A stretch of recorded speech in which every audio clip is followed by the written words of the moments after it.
Bulletin की शुरुआत करते हैं बड़ी खबर के साथ। आज दिल्ली आएंगे बीजेपी के राष्ट्रीय कार्यकारी अध्यक्ष नितिन नवीन। दिल्ली स्थित बीजेपी मुख्यालय में उनका सम्मान किया जाएगा। दिल्ली आने से पहले पार्टी कार्यकर्ताओं से भी मिलेंगे नितिन नवीन। आपको बता दें, अपने आवास पर पार्टी कार्यकर्ताओं से भी मुलाकात करेंगे। बीजेपी के राष्ट्रीय कार्यकारी अध्यक्ष नितिन नवीन का बयान भी इसको लेकर के सामने आया। उनकी ओर से कहा गया है कि पार्टी के शीर्ष नेतृत्व का मैं आभार जताता हूं। पीएम के नेतृत्व में हर गांव और शहर तक विकास पहुंचेगा। नितिन नवीन ने युवाओं से भी अपील की है। उनकी ओर से कहा गया है कि अपने काम पर भरोसा रखें युवा।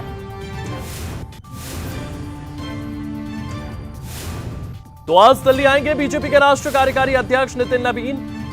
पार्टी के शीर्ष नेतृत्व का आभार उनकी ओर से जताया गया।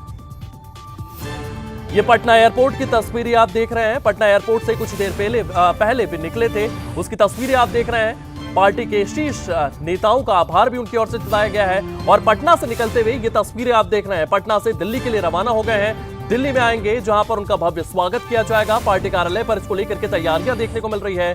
नितिन नवीन ने युवाओं से भी अपील की है। उनकी ओर से कहा गया है कि युवा देश के विकास के लिए लगातार काम करें, अपने काम पर भरोसा रखें युवा। तो आज दिल्ली आएंगे बीजेपी के राष्ट्रीय कार्यकारी अध्यक्ष नितिन नवीन और पटना से निकलते हुए उनकी ये तस्वीरें आप देख रहे हैं। पार्टी के शीर्ष नेतृत्व का आभार उनकी ओर से जताया गया।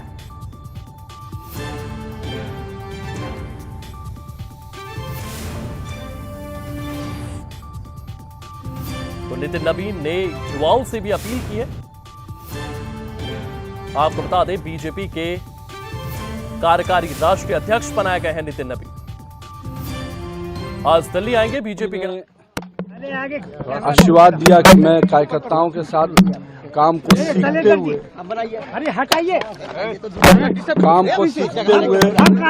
लोग इस स्थान पे पहुंचे हैं। और मेरा ये मानना है कि पिताजी का आशीर्वाद, उनके जो सोच थी, उनके जो विचार थे, पार्टी को हमेशा आगे माँ के समान समझना, देश को हमेशा ऊंचाइयों पर रखना और खुद को हमेशा उसके पीछे रखकर काम करना। मेरा मानना है कि पार्टी के उस ध्येय को, पिताजी के उस सोच को हम लोगों ने प्रयास किया कि उस ध्येय से काम करें और पार्टी ने उसी का आशीर्वाद दिया है। और मैं तो यही कहूँगा कि आज के दिन अपने पिता को नमन करता हूँ और उनका आशीर्वाद जो मिला है उसके को और उनका जो सम्मान रहा है उसको और बढ़ाने का प्रयास कर। लेकिन ये स्पष्ट है कि नरेंद्र मोदी के नेतृत्व में देश में आज एक एक गांव में, एक एक कस्बे में विकास भी पहुंचा, भाजपा का भी विस्तार हुआ और आम जनमानस, जिस पर पार्टी को लोग कहते थे कि इसकी पार्टी है, आज गरीबों की पार्टी बनकर भाजपा खड़ी हुई।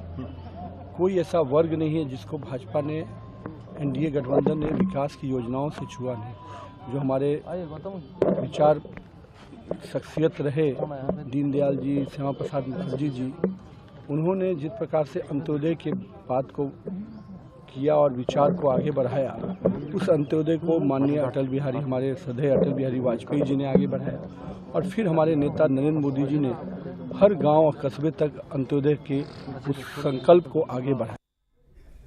तो नितिन नवीन को आपने सुना, उनकी ओर से एक संदेश दिया गया है कि हर गांव, हर कस्बे तक विकास को पहुंचाना है। अब जानते हैं कि नितिन नवीन आखिर है कौन। बिहार से आते हैं, 5 बार विधानसभा चुनाव जीत चुके हैं। कौन है बीजेपी के कार्यकारी अध्यक्ष नितिन नवीन?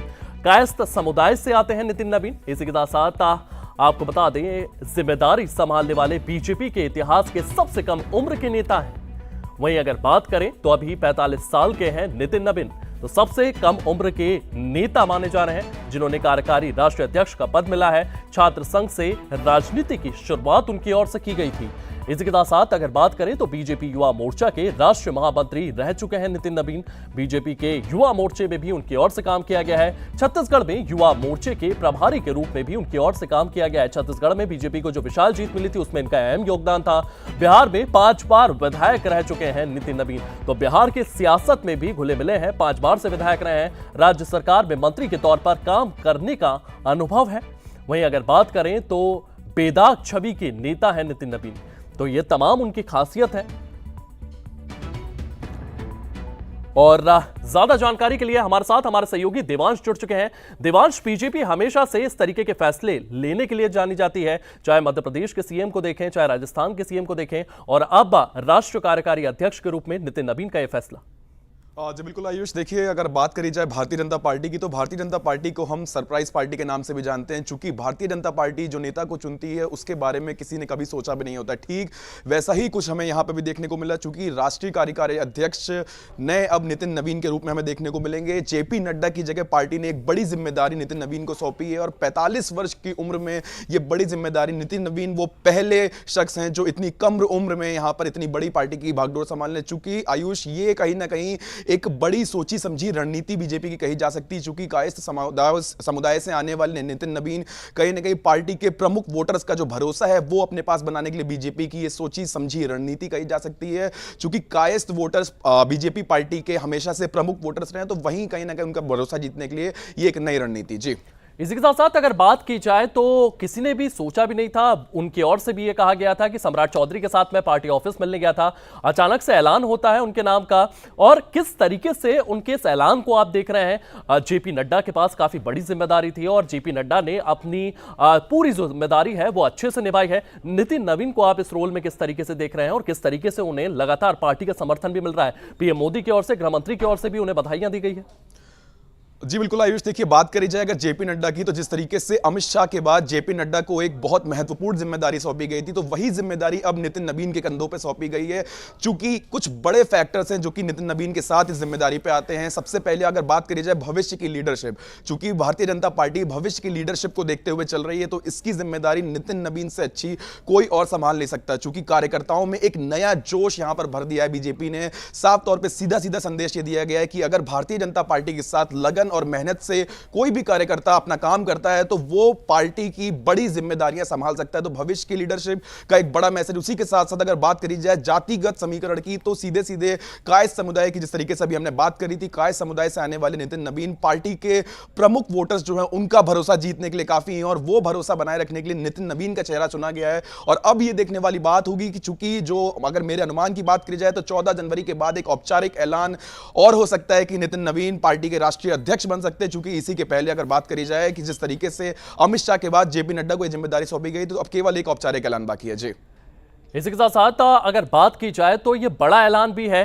क्योंकि उनकी छवि की अगर बात की जाए, नितिन नवीन की छवि की अगर बात की जाए देवांश, तो उनकी छवि जो है वो एक जमीनी स्तर के नेता की रही है। लगातार अगर उनके क्षेत्र की बात की जाए तो वहां पर विकास के लेकर के बात करते हैं, वहां पर सड़कों को लेकर के उनकी ओर से बात की जाती है, डेवलपमेंट को लेकर के बात की जाती है, जॉब्स को लेकर के बात की जाती है, किस तरीके से बिहार को आगे बढ़ाया जाए, पटना को आगे बढ़ाया जाए। और पटना में जिस तरीके से विकास देखने को मिला है उसमें भी उनका एक बहुत महत्वपूर्ण रोल है।